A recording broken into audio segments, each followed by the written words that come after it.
Hello there, welcome to Bryan Lomax Movie Talk. This video is a patron request. So it's from a patron of mine. Well, he's actually not a patron of mine anymore. Jeff Mussmann. It has taken me a while to get around to this. This is actually a patron request I should have done last year. Tail end of last year. A lot of personal stuff going on in my life, and I ended up not really getting around to these. So I do have quite a few patron requests coming. I'm going to try and get them done now within the next few weeks, couple of months or so. But yeah, Jeffrey Mussmann, I do hope you're okay, mate. I know last time we spoke on Facebook, I was dealing with some depression stuff, and without getting into, all your personal stuff, I know you were struggling a bit with some stuff. So I do hope you're okay if you're watching this, mate. But Jeffrey, he requested a film from 1985 called The New Kids, which I'd never heard of, to be honest. So I looked this thing up, and it's directed by Sean S. Cunningham, who obviously brought us Friday the 13th, a film I'm not that keen on. There are a couple of the Friday the 13th films that I do enjoy. His, not so much. So yeah, I went into this a little bit dubious, a little bit, I don't know, but we'll give it a go. It had James Spader in it, so that piqued my interest, and the trailer looked rather cheesy, so I thought, yeah, why not? I've watched it, obviously, for the sake of this review, and yeah, interesting. It's an entertaining film, I'll say that much. It's certainly better than Friday the 13th as well, I'll also say that much. I kind of liked it. It didn't blow me away or anything. It's super cheesy, and it is definitely dated. The 80s trappings are all over this thing. I can't remember what year Rocky IV was released. I have a feeling it was it around 84, something like that? I don't know. I could be wrong. Correct me if I'm wrong there. But this film, Cunningham really goes in for the montage sequences in this, the training montage sequences. So it's about these two kids who, they lose their parents at the beginning of the film, and they kind of whisked away to this new town, hence the New Kids. And they go to this school. Despite the fact that they look like late 20-somethings, I don't know what age they're supposed to be passed off as here. They presumably still minors, because they have to go with someone. They have to be put into someone's care. So yeah, the pretty adult-looking people for, I don't know, what, 15, 16 they're meant to be? I don't know. But they go to this school, and they're two really nice people. They've been raised by a military father, so they can take care of themselves, and that is much to the chagrin of the local bullies who decide to target them once they come into town, and regret doing so, because, as I say, these aren't two people who are just going to roll over and take it. They're pretty hardened. Their father trained them well, and they dish out as much as they get, more so by the end of the film. So yeah, the concept I like. I think the execution, it's extreme. It's over the top, like extremely over the top. Like there's things some of the kids do in this film, like the bullies, that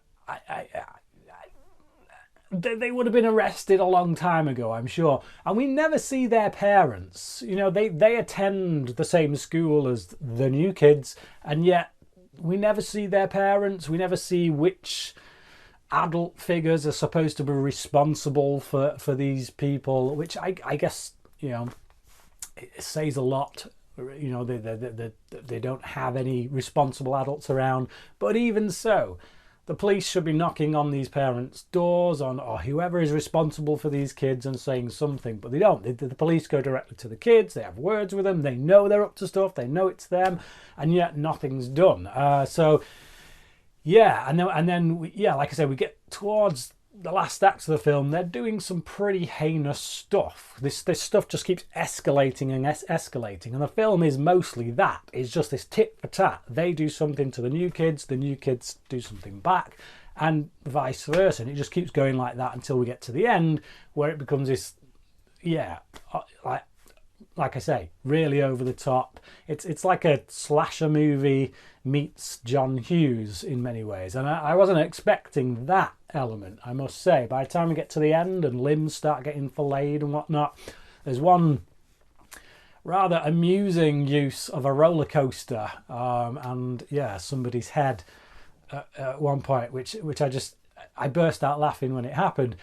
But that's what I mean. It's really extremely over the top, but it's done in such a cheesy way, like that kind of Rocky IV musical montage, 80s big haircuts, really bouffant kind of stuff, and yeah, these kids just absolute cheese.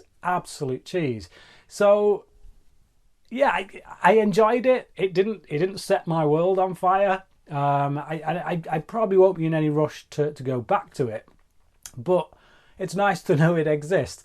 James Spader is bizarre in this. Is the only word for it. Like Spader's impressed me in some roles over the years. He's kind of he's fit himself well into that persona of the creepy kind of businessy type.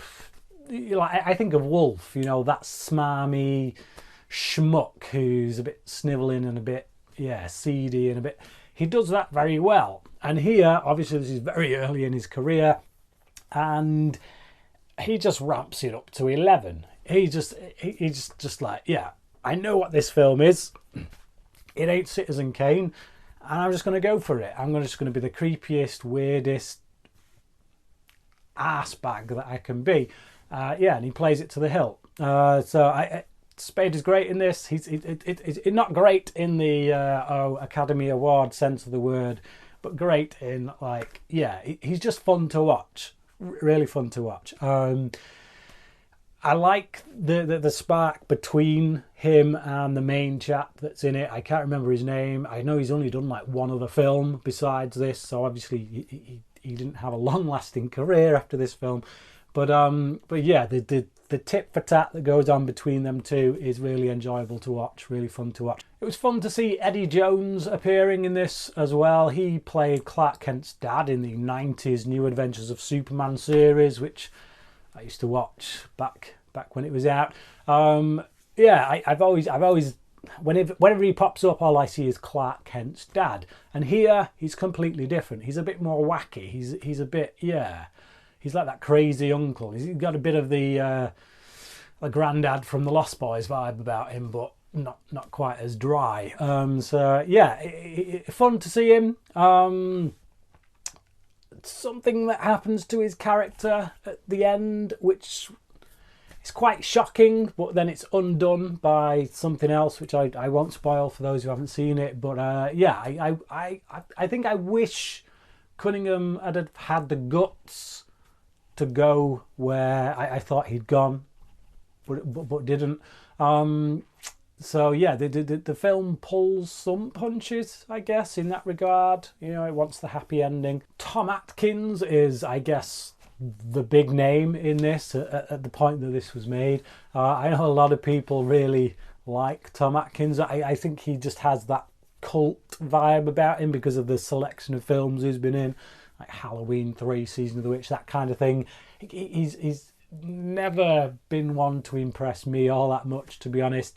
But yeah, he's here as the dad, and he brings the cheese.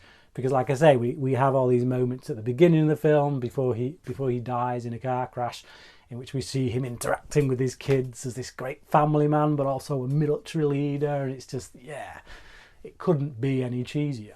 It is actually nice to see a brother and sister in a movie that have a very strong relationship, that have a really good connection.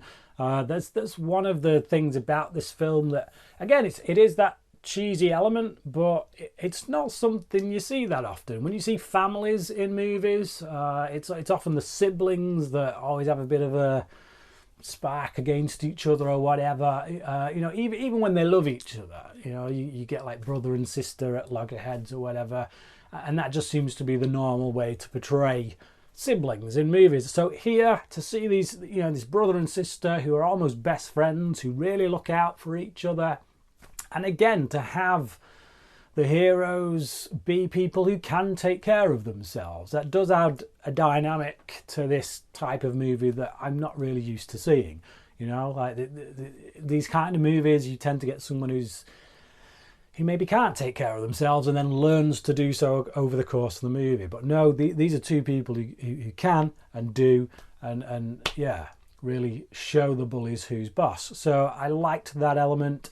Like I say, I just think Cunningham as a director, he's never going to be Carpenter, you know. He's never going to be Craven. I think he's a serviceman-like director. He can shoot. He knows how to put scenes together and stuff like that. He's talented enough, but I don't really see him as an auteur filmmaker or anything like that. So yeah, I think the way the film's put together is very, very standard, I guess. You know, there's nothing that blows me away from a visual standpoint. Although there are some impressive kind of elements within the production, particularly with regards to a dog. So there's this pit bull, I think it's a pit bull anyway, in which at various points in the film these bullies get it riled up. But the actors are really interacting with this dog. So there's one moment when they put this blood on a rope and they get it to bite the rope and it's just hanging onto it. And then James Spader's character turns up and he just starts kind of wrestling with this dog and that. And as an actor, that would take some balls, I guess. I would be a bit nervous as an actor, having seen this dog kind of go at a rope. And I know they're trained, I know they... and all that business, but even so, I would be a bit nervous. So again, props to the actors for really having that hick vibe about them and yeah, getting stuck in, I guess. But beyond that, yeah, like I say, technical things like that are pretty impressive. But from a visual standpoint, I don't think Cunningham brings anything that, you know, as I say, isn't anything more than standard. But it's serviceable. And it serves the story well, and it's a film that I enjoyed. And like I say, I had fun with it. It didn't blow me away, but I will give it a 3 out of 5. I think if you like cheesy 80s horror type movies, school type movies, then you should check this out. It is quite a blast. Like I said, I laughed quite a bit. I'm not sure that most of those times that I laughed I was supposed to, but either way I did, and it entertained me. So yeah, 3 out of 5 from me. Thank you, Jeffrey, for suggesting it. I hope that I hope my opinion is yeah, well, it is what it is, I guess. I can't do anything about it, but I hope there's nothing about that upsets you. Yeah, but thank you for suggesting it, and thank you for having been a patron, mate. The support was very much appreciated, and I do hope you are doing well as of this moment. If you have seen The New Kids, then please do leave your comments for myself and for Jeffrey, and let us know what you think about it. Thank you for watching this video, and until next time, cracking.